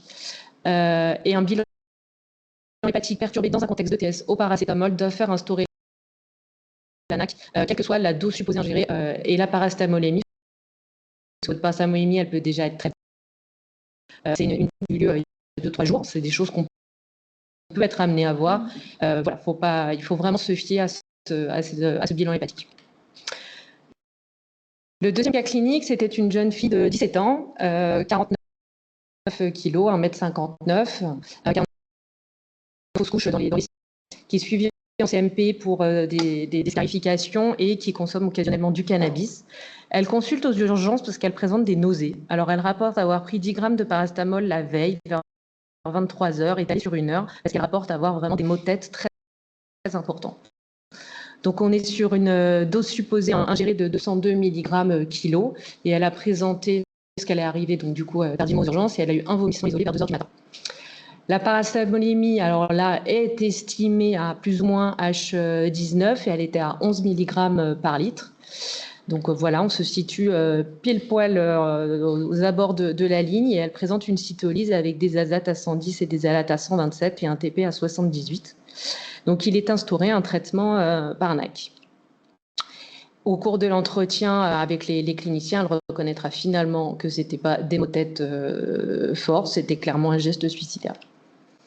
Le bilan de contrôle avant la fin du protocole NAC, alors c'est vrai qu'on recommande de le faire généralement dans les 1 à 2 heures avant la fin du protocole pour avoir tous les éléments disponibles au moment où on se pose la question du que faut-il faire, est-ce qu'on l'arrête ou est-ce qu'il faut repartir pour un cycle ou une phase de prolongation. On voit que d'un hôpital à l'autre, le résultat de parastamolémie, on l'a pas forcément rapidement. Certains vont l'avoir en 1 heure. Des fois, c'est extériorisé. Il faut que ce soit manipé.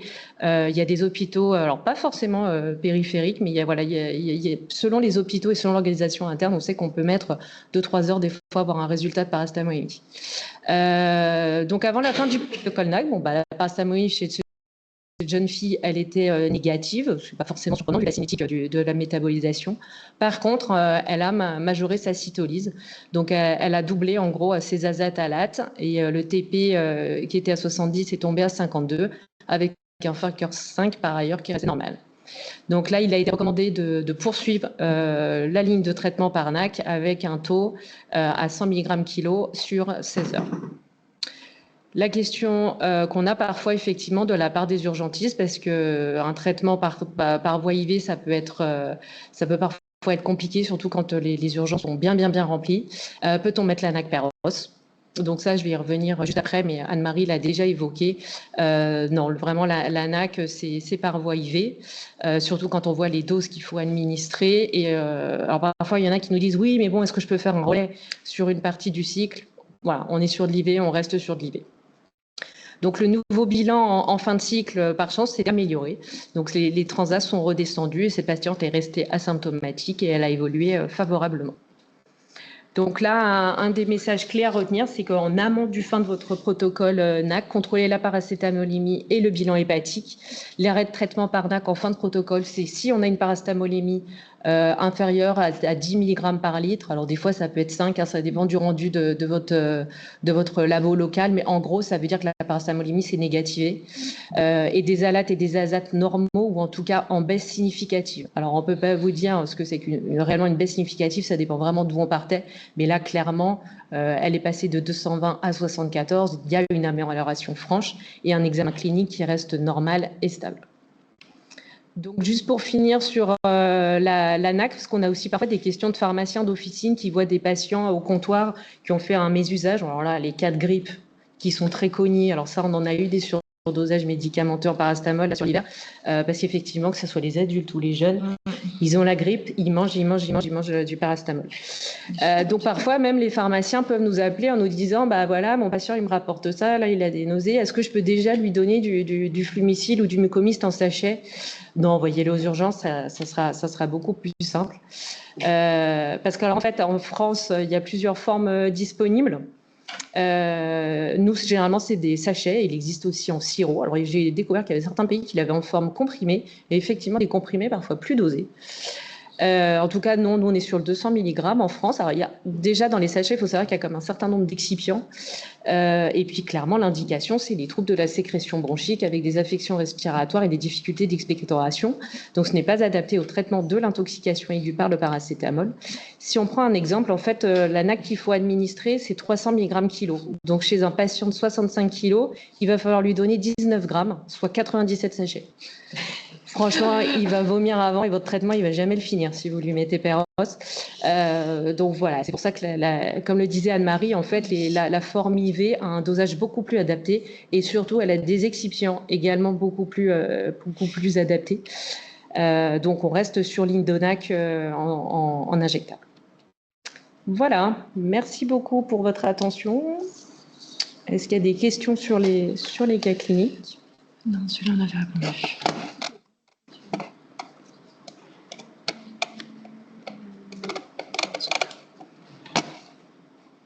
Est-ce qu'auquel cas, nous allons accueillir Aurore Gouraud qui va clôturer le spectacle.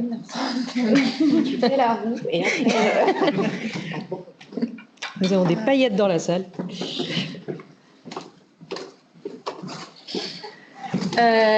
Donc du coup, en essayant de résumer un petit peu tout ce qu'on s'est dit, voilà, nous, mais pas que nous, hein, je pense que aux urgences pédiatriques, ça doit être aussi assez marquant. Tout le monde s'en rend compte, même si finalement le cut-off a l'air d'être vers les années 2020, qu'on est en 2026. On aura mis un peu de temps à percuter, mais il y a clairement un sujet autour des IMV chez les jeunes filles.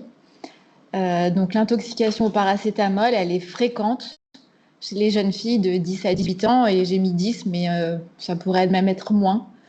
Donc, vraiment pas négliger cette piste sur des consultations. Donc, je pense que là, les cas cliniques étaient assez parlants. On ne se fie pas uniquement à la dose annoncée. parce que par définition, si c'est un geste suicidaire, peut-être que la vérité va pas être dite d'emblée. Et puis quand c'est des mésusages, objectivement, pour avoir essayé d'interroger les patients, c'est rare qu'ils arrivent à se souvenir très clairement de ce qu'ils ont pris sur les 3-4 derniers jours. C'est souvent un peu acrobatique pour peu qu'il y ait eu plusieurs spécialités. Voilà, on a parfois du mal à identifier. Un petit rappel de la chronologie des intoxications, donc les grands timings, alors c'est pas gravé dans le marbre, hein, mais en gros on retiendra le H0, l'heure à peu près d'ingestion, le H4, l'heure à peu près à partir de laquelle on va pouvoir commencer à interpréter le nomogramme et où donc on aura envie d'avoir une paracétamolémie. C'est sûr que les paracétamolémies d'emblée à l'arrivée aux urgences, ça arrive quand même assez souvent avec les jeunes qu'il se soit passé assez peu de temps entre l'ingestion et la prise en charge aux urgences, et on est bien embêté parce qu'on ne sait pas quoi en faire. Donc voilà, ça peut être difficile, j'imagine, d'attendre, de dire non, on fait rien, on attend. Mais en tout cas, voilà, c'est ça qu'on saurait interpréter. Grosso modo, jusqu'à H24, c'est à peu près la fin de la courbe. Les premières 24 heures sont souvent peu ou pas symptomatiques. Alors, on a discuté le délai de la cytolyse. Je pourrais, sur la diapo, modifier un petit peu ma flèche. Mais souvent, voilà, retenir que c'est pas d'emblée, c'est un peu tardif. Et si c'est d'emblée, c'est qu'il y a un loup. C'est qu'il y a un truc qui est pas normal.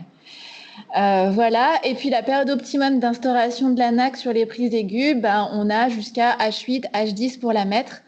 Ça laisse un petit peu de temps quand même pour réfléchir. On n'est pas obligé de se précipiter dessus. Ça peut éviter des utilisations non adaptées, parce qu'on a dit la dose supposée ingérée n'est pas fiable. En fait, ça marche dans les deux sens. Parfois, on a des annonces à 12 grammes, et puis finalement, la paracétamolémie, elle est négative. Donc voilà, on a le temps de réfléchir quand même en général. Pour la NAC, donc, je crois qu'on a assez insisté sur l'idée que c'est la forme IV qui est utilisée et utilisable. Pour l'instant, le protocole actuel, c'est en 3 perfusions. Clairement, il va évoluer dans les années prochaines, mais ce protocole reste efficace, même s'il est un peu plus difficile à manier probablement. Les critères d'instauration, donc selon la paracétamolémie, si on a les critères d'interprétation du nomogramme qui sont remplis, donc c'est-à-dire la prise unique, un délai connu, et puis pour choisir la ligne de traitement, on va tenir compte des facteurs de risque, ou devant toute cytolyse dans un contexte de prise de paracétamol. Et puis, sans attendre la paracétamolémie, si on sait qu'on est déjà sur un délai long, qu'on a une dose supposée ingérée qui est toxique, ou si on se rend compte, Cécile l'a évoqué, c'est vrai qu'il y a certains hôpitaux où le délai pour obtenir la paracétamolémie peut être long. Et donc, si on se rend compte qu'on va dépasser le timing, le temps de l'avoir, ou si c'est hyper chargé, que c'est la nuit et qu'on a peur de rater le résultat de 4 heures du matin, ça s'entend aussi. Voilà, en tout cas, il faut adapter un petit peu. Et puis, quand on a une dose supposée ingérée qui est annoncée, qui est très élevée, alors le cut-off, pareil, il se discute, mais 30 grammes, on a peut-être envie de mettre la NAC d'emblée, puis de réfléchir un peu après à la paracétamolémie. Les critères d'arrêt de la NAC, ça, c'est très important. La paracétamolémie négative, on y arrive souvent parce que de toute façon, elle va se négativer peu ou prou après 24 heures. Le cycle, il dure 21 heures, donc l'un dans l'autre. Voilà. Et les transaminases normales ou en nette décroissance. Et ça, c'est souvent un item qui est oublié. Donc, c'est pas rare que, en fait, donc nous, on rappelle systématiquement. Et quand on rappelle, on dit du coup, ah oui, il a eu son cycle de NAC, c'est bon, le paracétamol est négatif, on a arrêté. Et les transats, on les a refaits, on les a pas refaits, qu'est-ce qu'on en fait? Donc voilà, ça bien retenir que c'est vraiment le C1 et. Et sinon, du coup, on continue. Et puis, on continue jusqu'à ce qu'on atteigne les critères d'arrêt, en fait. Donc, on peut effectivement être amené à reconduire le cycle de 16 heures plusieurs fois.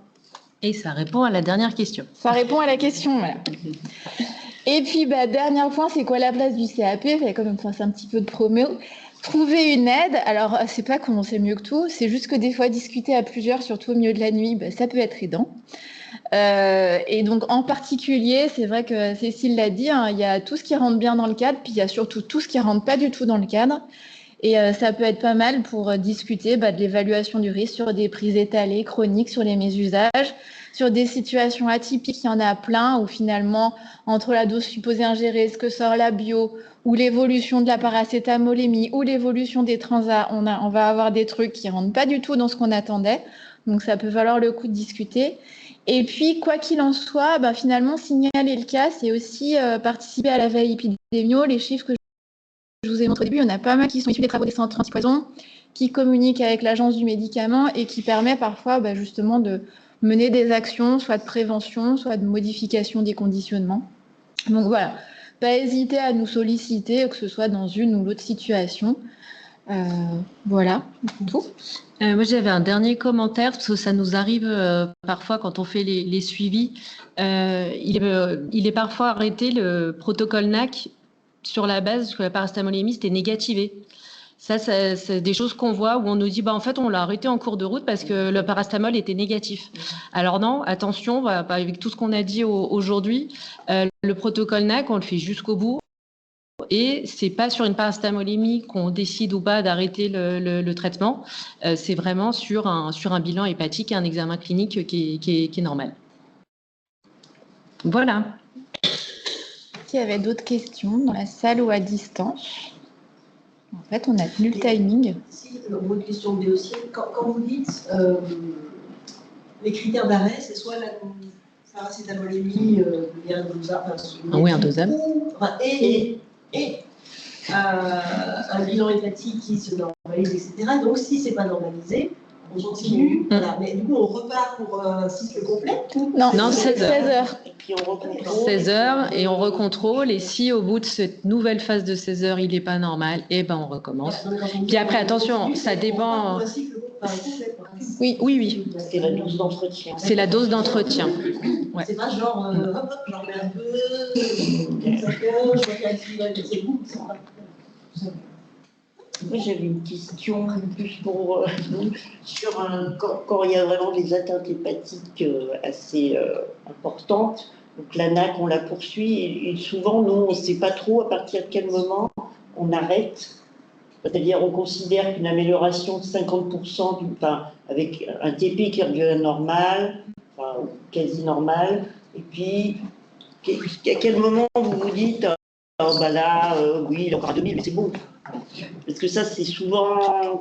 Il n'y a pas vraiment de critères. critères. Personne dépendant. Le TP, déjà c'est vraiment le TP qui était diminué, qui se normalise. Ça, effectivement, ça peut être un des critères pour arrêter le. Mais souvent, les ASAT et les ALAT qui sont encore hauts, ils vont mettre tout le temps à revenir normal. Mais... Alors, nous, après, on se base sur d'autres critères. Donc, effectivement, une diminution importante. À la louche, comme ça, je dirais 25-50% des transaminases qui diminuent bien. Et on se base aussi sur le phosphore, parce que le phosphore diminue quand il y a la régénération hépatique. Donc, quand le phosphore a diminué, puis de nouveau se normalise, on a l'impression qu'on est en train de passer. Voilà, c'est des petites choses, mais c'est vrai qu'il n'y a pas c'est vraiment en fonction de l'évaluation. Voilà, le truc, c'est que vraiment, tant que le bilan hépatique ne s'améliore pas, franchement, on maintient le N-acétylcystéine et on continue à surveiller le patient. Parce que parfois, le patient se dégrade dans un second temps. C'est vrai que pour nous, la période un peu plus compliquée, c'est vraiment le 24-48. Enfin, 48 heures après la prise, ça commence. C'est à ce moment-là vraiment qu'on a les vraies complications. Donc, mais pour l'arrêt dans les services, oui, ça va être quand vraiment il y en a une forte décroissance des transaminases, qu'on a l'impression que le processus de régénération est entamé. Ok, merci. Très bien, merci à tous. S'il n'y a pas d'autres questions, on va clôturer ce webinaire. Ah, attendez, il y a peut-être une dernière question.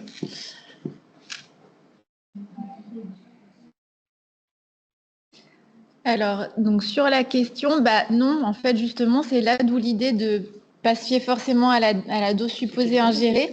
La question, c'est parfois aux urgences, le patient déclare une DSI très élevée. Donc, c'est là où discuter le très élevé, on débute la NAC et finalement, la paracétamolémie est négative.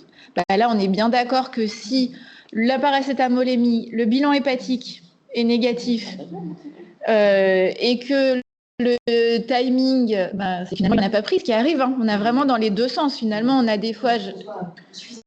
Voilà, il faut qu'on soit suffisamment longtemps, puisqu'on a dit la cytolyse, c'est pas tout de suite. Et si on a à la fois la paracétamolémie négative et le bilan hépatique négatif, en fait, il n'y a pas de situation où les deux peuvent survenir alors que ça va flamber derrière, en fait. Donc voilà, c'est qu'en effet, il n'en a pas pris et ça ne sert à rien de poursuivre la NAC, on est bien d'accord.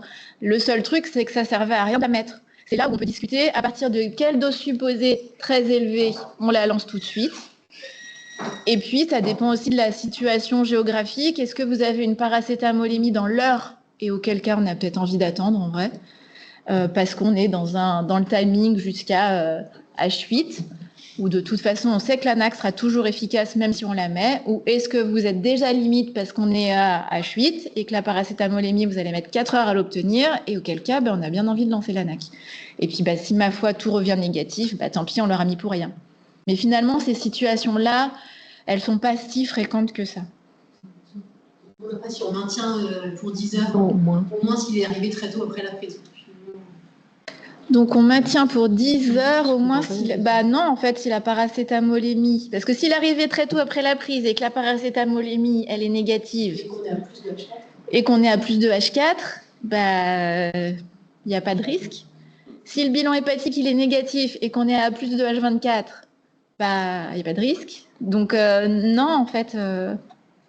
C'est vous l'intérêt de vous appeler Après, voilà, c'est là où, comme on l'a dit, il y a ce qui rentre bien dans les cases et puis il y a tout le reste. Donc, ne pas hésiter. C'est vrai qu'on a mis nous appeler pour les situations difficiles, mais pour les situations simples aussi, vous avez le droit.